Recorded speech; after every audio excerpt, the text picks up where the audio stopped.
ನನ್ನೆಲ್ಲ ವೀಕ್ಷಕರಿಗೆ ನಮಸ್ಕಾರಗಳು. ಅರ್ಜುನ ಯುದ್ಧ ಭೂಮಿನ ಪ್ರವೇಶ ಮಾಡ್ತಾನೆ. ಯುದ್ಧ ಭೂಮಿ ಪ್ರವೇಶ ಮಾಡಿದಾಗ ತನ್ನ ವಿರುದ್ಧ ಪಕ್ಷದಲ್ಲಿರುವಂತ ಅವನೆಲ್ಲ ಸಂಬಂಧಿಕರನ್ನ ನೋಡ್ಬಿಟ್ಟು, ಅವನೆಲ್ಲ ಸ್ನೇಹಿತರನ್ನ ನೋಡ್ಬಿಟ್ಟು ತುಂಬ ಭಾವುಕನಾಗ್ತಾನೆ. ಇವ್ರನ್ನೆಲ್ಲ ನಾನು ಕೊಂದ್ಬಿಟ್ಟು ವಿಜಯ ಸಾಧಿಸ್ಬಿಟ್ಟು ಏನ್ ಮಾಡ್ತೀನಿ, ಗೆದ್ಬಿಟ್ಟು ನಾನು ಏನ್ ಮಾಡ್ತೀನಿ, ಏನು ಮಾಡಲ್ಲ. ಆದ್ರಿಂದ ನಾನು ಯುದ್ಧ ಮಾಡೋದೇ ಬೇಕಾಗಿಲ್ಲ, ತುಂಬಾ ಭಾವುಕತೆಯಿಂದ ಯುದ್ಧ ಮಾಡೋದೇ ಬೇಡ ಅಂದ್ಬಿಟ್ಟು ನಿರ್ಧಾರ ಮಾಡ್ತಾನೆ. ಆ ಸಂದರ್ಭದಲ್ಲಿ ಶ್ರೀಕೃಷ್ಣ ಪರಮಾತ್ಮ ಹೇಳ್ತಾರೆ, ಇಲ್ಲ, ನೀನೊಬ್ಬ ಕ್ಷತ್ರಿಯನಾಗಿ ನೀನು ಯುದ್ಧ ಮಾಡಲೇಬೇಕು, ಈ ಪ್ರಪಂಚದ ಧರ್ಮ ಸ್ಥಾಪನೆಗಾಗಿ ನೀನು ಯುದ್ಧ ಮಾಡಲೇಬೇಕು ಅಂತ ಹೇಳ್ತಾನೆ. ಆವಾಗ ಶ್ರೀಕೃಷ್ಣ ಪರಮಾತ್ಮನ ಹೇಳಿರೋ ವಾಕ್ಯನ ಗಮನಿಸದೆ ತುಂಬಾ ಭಾವುಕತೆಯಿಂದ ಅರ್ಜುನ ಹೇಳ್ತಿರ್ತಾನೆ, ಇಲ್ಲ ನಾನು ಯುದ್ಧ ಮಾಡಲ್ಲ ಅಂತ ಹೇಳ್ತಿರ್ತಾನೆ.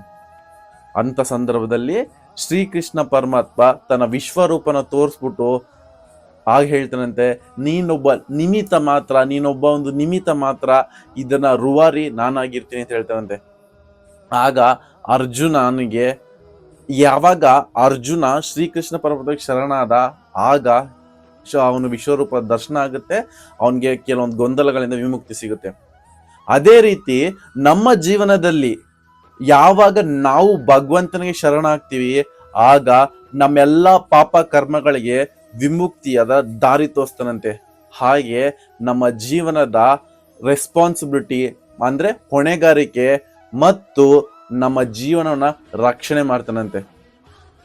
ಭಗವದ್ಗೀತೆ ಹೇಳಿರುವಂತ ವಿಷಯಗಳನ್ನ ಸರಿಯಾದ ರೀತಿಯಲ್ಲಿ ನಾವು ಅನುಷ್ಠಾನಕ್ಕೆ ತಂದ್ರೆ ನಮ್ಮ ಎಲ್ಲ ದುಃಖಗಳಿಗೆ ಹಾಗೂ ಎಲ್ಲ ಒಂದು ನೋವುಗಳಿಗೆ, ಭಯಗಳಿಗೆ ವಿಮುಕ್ತಿ ಸಿಗುತ್ತೆ.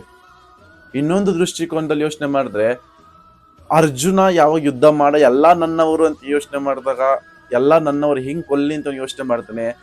ಅವಾಗ ಯೋಚನೆ ಮಾಡಬೇಕು, ಶ್ರೀಕೃಷ್ಣ ಪರಮಾತ್ಮ ನಿನ್ನವರೇ, ನಿನ್ನ ಜೀವನದಲ್ಲಿ ನಿನ್ನ ಈ ಸ್ಥಿತಿಗೆ ಕಾರಣ.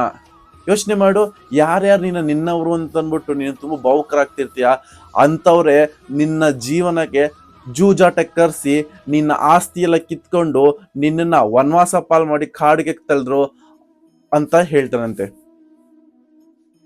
ಯೋಚನೆ ಮಾಡಿ, ನಮ್ ಜೀವನದಲ್ಲೂ ಇದೇ ರೀತಿ ಕೆಲವು ಜನಗಳಿರ್ತಾರೆ.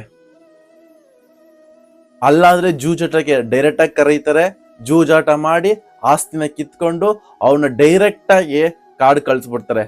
ಆದ್ರೆ ನಮ್ ಜೀವನದಲ್ಲಿ ಕೆಲವು ಇಂಥವ್ರು ಇರ್ತಾರೆ, ಅವರು ನಮ್ಮನ್ನ ತುಂಬಾ ನಂಬಿಸಿ, ತುಂಬಾ ಸಮಯ ತಗೊಂಡು ನಮ್ಮನ್ನು ಯಾವೊಂದು ಪರಿಸ್ಥಿತಿಗೆ ತಂದಿರ್ತಾರೆ ಅಂದ್ರೆ, ಜೀವನ ನನ್ನೇನು ಮುಗ್ದೋಯ್ತು, ನನ್ನ ಜೀವನ ಇಲ್ಲವೇ ಇಲ್ಲ ಅನ್ನೋ ಲೆವೆಲಲ್ಲಿ ತಗೊಬಂದಿಟ್ಬಿಟ್ಟು ಅವ್ರ ನಿಜವಾದ ಸ್ವರೂಪನ ತೋರಿಸ್ಬಿಟ್ಟು ನಮ್ಮನ್ನು ಬಿಟ್ಟು ಹೋಗಿರ್ತಾರೆ. ಯಾರನ್ನ ನಾವು ತುಂಬಾ ನಂಬಿರ್ತೀವಿ ಅಂತವ್ರೆ ನಮ್ಮ ಜೀವನದಲ್ಲಿ ತುಂಬಾ ಮರೆಯಲಾಗದ ಪಾಠನ ಕಲಿಸಿರ್ತಾರೆ.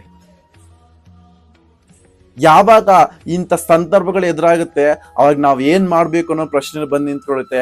ಆಗ ನಾವು ಸಿಂಪ್ಲಿ ಮಾಡ್ಬೇಕಾಗಿರೋದು, ನಾವು ಭಗವಂತನಿಗೆ ಶರಣಾಗ್ಬೇಕು. ಯಾವುದೇ ರೀತಿಯಂತ ರಿವೆಂಜ್ ತಗೊಳ್ದೆ ಭಗವಂತನಿಗೆ ಯಾವಾಗ ಶರಣಾಗತ್ತೀವಿ, ಆಗ ಭಗವಂತನೇ ಬಂದು ನಮ್ ಜೊತೆಲಿ ನಿಂತ್ಕೊಂಡು ನಮ್ಗೆ ಮುಂದೆ ಮಾರ್ಗದರ್ಶನ ಮಾಡ್ತಂತೆ. ಹೆಂಗೆ ಹೇಳ್ತೀಯ ಅಂತ ನೀವು ಕೇಳ್ಬೋದು.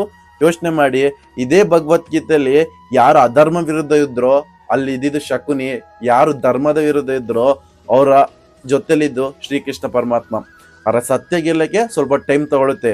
ನೀವು ನಮ್ಮ ಹಿಂದೂ ಧರ್ಮದಲ್ಲಿ ಬರುವಂತ ಯಾವುದೇ ಪುಸ್ತಕ ತಗೊಳ್ಳಿ, ಮಹಾಭಾರತ, ರಾಮಾಯಣ, ಭಗವದ್ಗೀತೆ, ಇದೆಲ್ಲದಕ್ಕೂ ಸತ್ಯ ಗೆಲ್ಲಕ್ಕೆ ಸ್ವಲ್ಪ ಟೈಮ್ ತಗೊಳ್ತಂತೆ.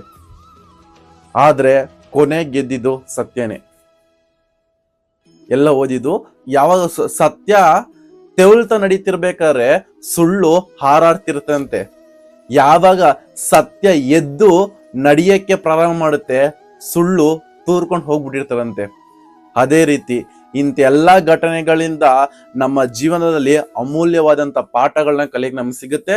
ಮತ್ತೆ ಇಂಥ ಘಟನೆಗಳು ನಮ್ಮ ಜೀವನದಲ್ಲಿ ನಮ್ಮನ್ನು ಮತ್ತಷ್ಟು ಬಲಿಷ್ಠರಾಗುತ್ತೆ ಅಂತ ಹೇಳ್ತಾ ಮತ್ತೊಂದು ಎಪಿಸೋಡ್ ಸಿಗ್ತೀನಿ. ನನ್ನ ಈ ಒಂದು ಸಣ್ಣ ಪ್ರಯತ್ನ, ಈ ಒಂದು ವಿಷಯ ನಿಮ್ಗೆ ಇಷ್ಟ ಆಗಿದ್ರೆ ಪ್ಲೀಸ್ ಲೈಕ್ ಅಂಡ್ ಸಬ್ಸ್ಕ್ರೈಬ್ ಮಾಡಿ, ಹಾಗೆ ಪಕ್ಕದಲ್ಲಿ ಒಂದು ಬೆಲ್ ಬಟನ್ ನೆನ್ಪಿಟ್ಕೊಂಡು ಪ್ರೆಸ್ ಮಾಡಿ ಅಂತ ಹೇಳ್ತಾ ಅಂತರಾಳದಿಂದ ಧನ್ಯವಾದಗಳು.